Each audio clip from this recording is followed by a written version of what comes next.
Welcome back to another Machining Minutes video. I'm Ben, and today the shop might look a little bit different. And that's because we're here at my home shop, and I make these fun little utility knives. Today I wanted to put this utility knife through Toolpath and show you guys the workflow that I use going from Fusion to Toolpath back to Fusion for an automated workflow.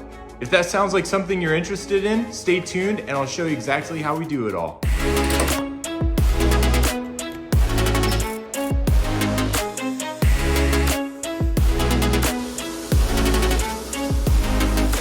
All right, so let's start in Fusion, and I want to show you guys the workflow that I use from start to finish. So what I've done is I've modeled up all of my work holding in Fusion, and so you can see I have a flux vise here. It's really good for kind of op 2 work, so I've got some soft draws. I'll show you guys there. And then I have a Chinese vise. Don't judge me. Just a 4-inch, and these modeled black things are Talon grips, so I always use that for op 1. Now, I've also modeled up my stock. I've changed the opacity on. Okay, so let's get our part in. I use an insert drive. I got to open up my part. And we can see we have two bodies here. I always pick the component itself. So by picking the component, we click OK. Now that component itself is kind of floating in space. And I've already done this here, but I want to show you guys. So I click the component, click M for move, and then I just kind of rotate it. You can do some joint origin stuff, but for this video, I'm just going to show you how to quickly kind of get this part set up. And I just floated over the stock, and I've set up my stock parametrically so I can change the size anytime I need to. And then we're just going to move it down and make sure it sits down inside of there pretty nice. This is a very quick and dirty way to do things. So I'm going to capture the position, and I'm happy with that. That looks great. I've got plenty of clearance.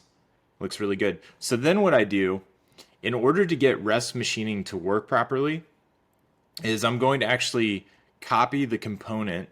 So I'm going to click copy, Control C, and now I'm going to paste it into this master component, right? So I'm going to paste. And what that is done is it's created a new instance of the same part. So if I flip it over now, go 180, and then we'll just shift it kind of over here. And for right now, I'm just gonna kind of move this where I think it looks good. I've already modeled in my gap. I'll show you guys that later. And then we'll drop the part down. I click it, click M for move.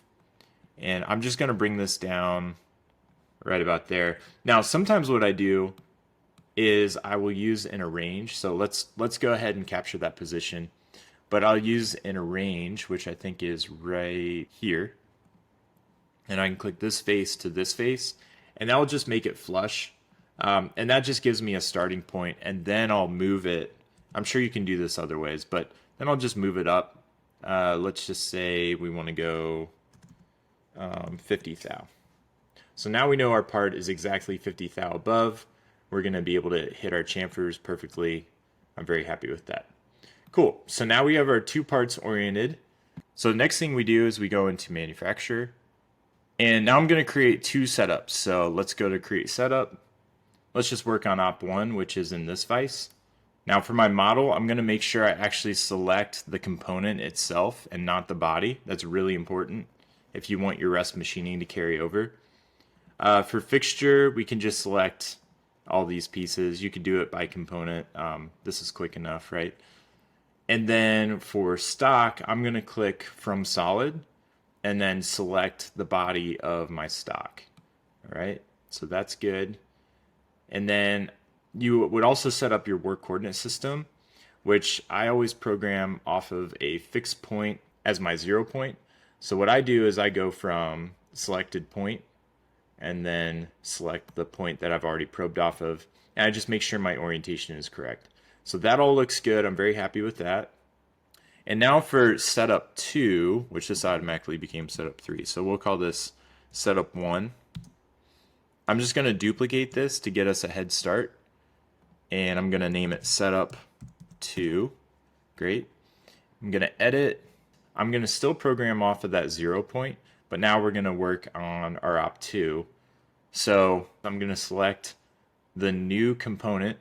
So I'm going to click off of that component, select the new aluminum slide component there. For stock, I'm going to go from preceding setup and click continue rest machining. That's really important if you want your tool paths to remember rest machining. And then for the fixture, I just need to pull out this flux vise right here. Okay, and we'll click OK. All right, so you can see our stock has been carried over, and we have setup 1 here, and then setup 2 here. All right, so that looks really good. Now I'm going to click the add-in, and we're going to use existing setups and make sure both setup 1 and setup 2 are selected. And now this is going to send straight to Toolpath. Okay, great. So I can see that this hole is not machined, and that's because in my X7 library, this is my cut config that has a couple of tool libraries. I don't have any drills, but I have set up my tool library to recommend drills. And let me show you that really quick. So if I go into cut configs and go to Ben X7, in my tool libraries, I have my specific tool library. Now there's only 7 tools in here, but these are my most common tools. So right now they're grouped by role, but if I click over here, I can see the tools that are already in that tool library, but I like to see them by the role. And if I go to recommendations, we have all these libraries that we can select as recommendations. So Toolpath will do its processing, and then it will recommend a tool so that we know that we need to either go order it or go find it in the shop. So I've set up these drill libraries that are straight from Toolpath for inch and metric. So if I jump back to the part, it's telling us we need a number 29 drill. So I can just click use this tool. And once we click regenerate, Toolpath is now going to add that recommended tool to the tool library. And we're going to go from a 99% machinable score to 100%. Great. So let's take a look at this part one more time in Toolpath. I like to turn on banana for scale just to see how big the part is, right? So it's a small little utility knife. Now let's take a look at those undercuts. So I'm going to turn on mouse over, and I'm going to zoom in to one of those undercuts right here. And if I rotate the part around, we can see Toolpath is using tool 11, and I can even click on that tool and see everything about it. It's a really small, narrow key seat cutter that's 30 thou. So I'm really happy with that result. Now let's jump back into Fusion and automatically program our part. So if I click Export to Fusion, jump back to Fusion, click OK on this box, we're going to now use the import program. We're going to paste our key, which we won't have to worry about much longer. And I'm going to use this import to current document preview feature. Now selecting that, because we sent it out from Fusion to Toolpath back to Fusion, if we keep an eye on these setups, it's going to auto-populate them when I click OK. So this is all happening in real time. I'm going to click OK, and automatically those setups are going to be created. Okay, let's take a look at these toolpaths. We can see we have some errors, but let's just go through them. So we're using tool 4, which is my 1/4 inch end mill, and we're doing a large adaptive clearing. Now this 2D pocket, we don't have a toolpath for it. And I can tell you that it's trying to use a traditional rough, but we've already done all the machining in adaptive clearing. So I'm actually just going to delete that because I know we don't need it. And then we do a facing with the same tool, which is fine. I don't have a face mill set up in my machine. And then a contour, it's a rougher finisher. So that's good. Now we use tool number 3, which is an 1/8 inch end mill, and it does the floor and the walls. I'm happy with that. Let's regenerate these adaptive clearing and see what we get here. This tool 3 adaptive clearing is also no good. It's trying to use the traditional rough, so I'm just going to delete that and regenerate tool 3 for pocket clearing. That looks great. So that's using traditional rough strategy to get down inside of that pocket. And then we do a boring operation to open up for the magnet, a 2D contour to clean that up, our drill that we've used for tool recommendation, that's great. Chamfer, now this is mad at us because a contour was not machined, and that's really just because we have a bad tip offset. If I change this to, let's just do 0.02, now we should get down inside of that hole. So that's a little issue that we had to clean up. Then we do an outside chamfer. That looks great. And then the 2D contour. Now this is really impressive. So before I was hand programming this, and key seat cutters are kind of tricky. Before I was creating some sketch geometry to follow the inside of this contour, and then arranging my lead ins and lead outs to work. Now this is something we need to look out for. Toolpath has done a decent job creating this slotting operation, but we can see that it doesn't understand, because it's essentially a dumb toolpath. It's a 2D contour. It's gouging the part because on the retract it's coming up. It's not leading out far enough. Now we can definitely change that. I'm going to go into my leads.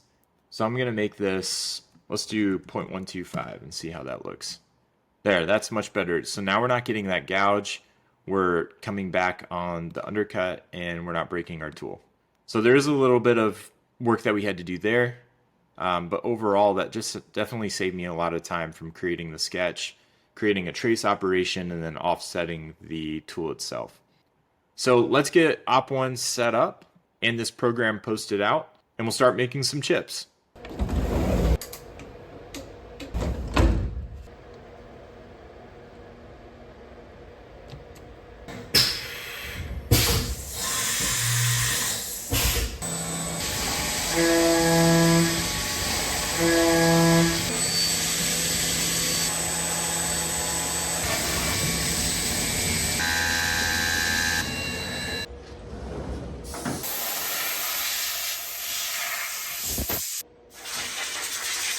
All right, let's see how we did. Overall, it looks pretty good. We did get a weird kind of deformation here with the key seat cutter, and I believe that was just user error. I probably ran it way too slow. It probably created a bunch of heat in the cut and then kind of mushroomed them over. So overall, it did come out really good. Let's check to make sure that our blade fits, right? So there we go, slides nice and freely.